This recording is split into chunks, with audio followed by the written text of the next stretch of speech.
नमस्कार, आप जुड़े हैं मुद्दे की बात में कृष्ण कौशिक के साथ। आज मुद्दे की बात न्यूज़ पहुंचा है नोएडा, ग्रेटर नोएडा, गौतम बुद्ध नगर में। आप देख रहे हो यहाँ पर किसान धरने पर बैठे हैं और धरने का कारण ये है कि 2014 में अंसल बिल्डर्स ने किसानों की ज़मीन की अधिग्रहण किया था और जिन शर्तों के साथ अधिग्रहण किया था उस अधिग्रहण की शर्तों को उस अंसल बिल्डर ने पूरा नहीं किया और इतना ही नहीं, उस अंसल बिल्डर ने उस ज़मीन को बेच दिया। और जब किसानों को वो उनके हक का मुआवजा जो मिलना चाहिए था, जो शर्तें थी उस एक बिल्डर और किसान के बीच, जब वो पूरी नहीं हुई तो आखिरकार सरकारों से भी इनकी वार्ता चलती रही। 2014 से लगातार वार्ताएं चलती रहीं, लेकिन किसानों को सिर्फ महज आश्वासन मिलता रहा और आखिरकार इन किसानों को धरने पर बैठना पड़ा। जब धरने पर किसान बैठ गए तो इन किसानों के नेताओं का आरोप यही है कि उनके लोगों पर पुलिस ने झूठा मुकदमा दर्ज कर दिया, बिल्डर से साठगांठ करके झूठा मुकदमा दर्ज कर दिया और उनको जेल में डाल दिया।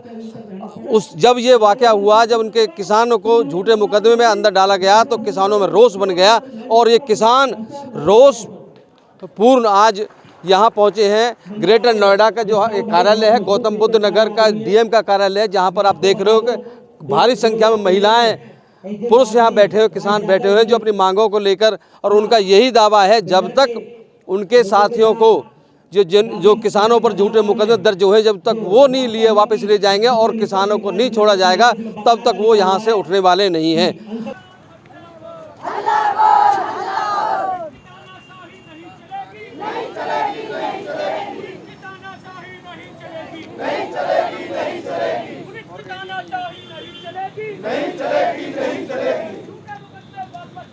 वापस लो, वापस लो।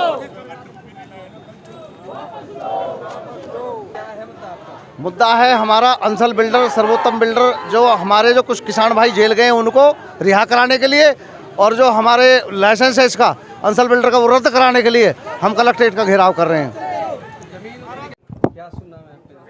मेरा नाम डॉक्टर रूपेश वर्मा है, मैं जिला अध्यक्ष हूँ किसान सभा का।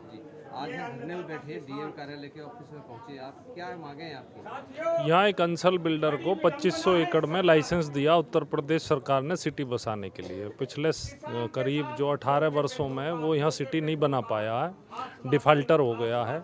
एक दूसरे डिफ़ाल्टर बिल्डर से उसने वो प्रोजेक्ट खरीदा है और सरकार उसके साथ खड़ी है और नए कानून का यहाँ पालन नहीं हो रहा।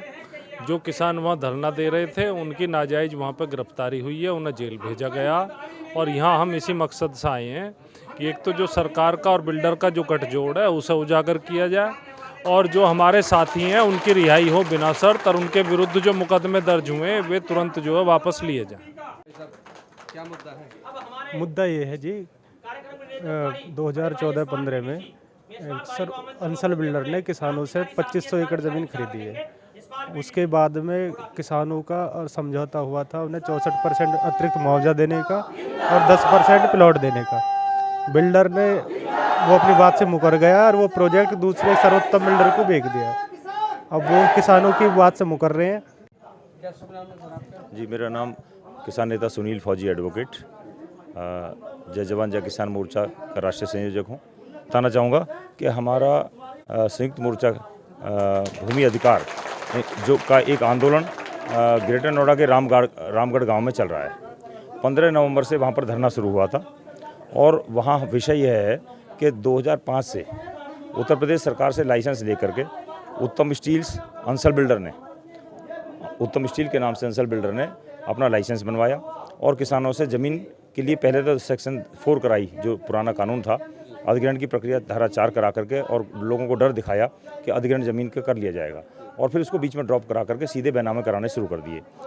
ज़्यादातर ज़मीन बेनामे से ले ली गई और जो गाँवों की जो LMC ज़मीन थी, लगभग इसमें 1 दर्जन से 2 दर्जन के लगभग गाँव हैं, 18 गाँव से ज़्यादा हैं, तो इनमें इनकी ज़मीन जो LMC थी उसको भी पुनर्ग्रहण करा लिया जिला प्रशासन गौतम बुद्ध नगर के द्वारा। और जो ज़मीन का रेट है वो सही नहीं दिया, उसके लिए लगातार संघर्ष रहा। 2013 में समझौता हो गया कि जो ग्रेटर नोएडा में सुविधाएं, क्योंकि ये गांव ग्रेटर नोएडा के हैं और ले लिए बुलंदशहर प्राधिकरण में अधिसूचित करा लिए, तो उन्होंने आवाज़ उठाई कि हमें ग्रेटर नोएडा की तर्ज पे हमें लाभ मिलना चाहिए। तो 64.7% बढ़ा हुआ मुआवजा, 10% प्लॉट, रोजगार, पुनर्वास, गाँवों का विकास इन सब का समझौता हो गया, भूमिहीनों को प्लॉट देने का समझौता हो गया, लेकिन उस का पालन 2013 से आज तक नहीं किया। हम लोग उसमें बीच में मुख्यमंत्री योगी आदित्यनाथ से हमारी 2017 में वार्ता हुई, 2014 में हमारी जो माननीय कैबिनेट मंत्री राजेंद्र चौधरी के साथ भी वार्ता हुई। आश्वासन दिए जा रहे हैं पूर्व सरकार द्वारा, इस सरकार द्वारा, लेकिन अभी तक वो अनुपालन नहीं हो पाया। लेकिन अभी जब 15 तारीख से हमने धरना शुरू किया वहाँ पर, 15 नवंबर से अंसल की साइड पर रामगढ़ गांव में, तो इन्होंने हमारे जो किसान 1.5 महीने से वहाँ बैठे थे धरने पे, उन पर झूठे मुकदमे लगाए हैं। जो बिल्डर हैं उन्होंने साजिश करके पुलिस के तहत, पुलिस ने ही उसमें पार्टी बनकर मुकदमा दर्ज कराया, फायरिंग दिखा दी कि भाई फायरिंग करिए, किसानों को आपस में लड़ाई दिखा दी, जबकि किसानों का कोई आपस की कोई लड़ाई नहीं है। वो जो भी है बिल्डर की और किसानों का संघर्ष है, उसको किसानों पर झूठा मुकदमा लगा करके किसानों को जेल में बंद कर दिया। 2 किसान अभी भी हमारे वीर सिंह भाटी और लाला चेयरमैन और राजू भाटी, इनको जेल में बंद किया हुआ है। तो हम इस बात को लेकर के आए हैं कि जो फर्जी मुकदमा है वो तो रद्द किया जाए और FIR को रद्द करके हमारे किसानों को जेल से बाहर किया जाए। और जो भी हमारी मांग है, बढ़ा हुआ मुआवजा है, 10% प्लॉट है, रोजगार है, और जो ज़मीन ये 1 जनवरी 2014 के बाद से खरीद रहे हैं उसमें नई कानून का लाभ, हमें 2013 का जो कानून है उसमें 4 गुना मुआवजा, 20% प्लॉट, ये लाभ दिया जाए। इस बात को लेकर हम यहाँ पर आए हैं और जब तक इस पर कोई ठोस निर्णय नहीं होगा हम यहाँ से वापस नहीं जाएंगे।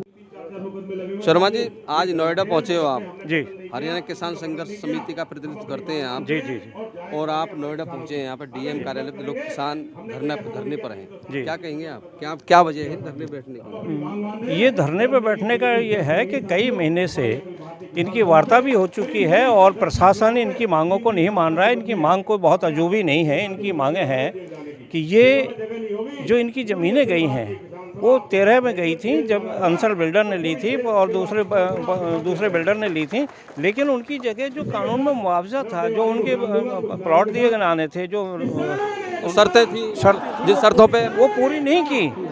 अब जो इनका समझौता भी हो गया, उन्होंने लिखित में समझौता भी दे दिया है, तो प्रशासन उस समझौते की कार्रवाई नहीं कर रहा है, उसको क्रियान्वित नहीं करवा रहा है।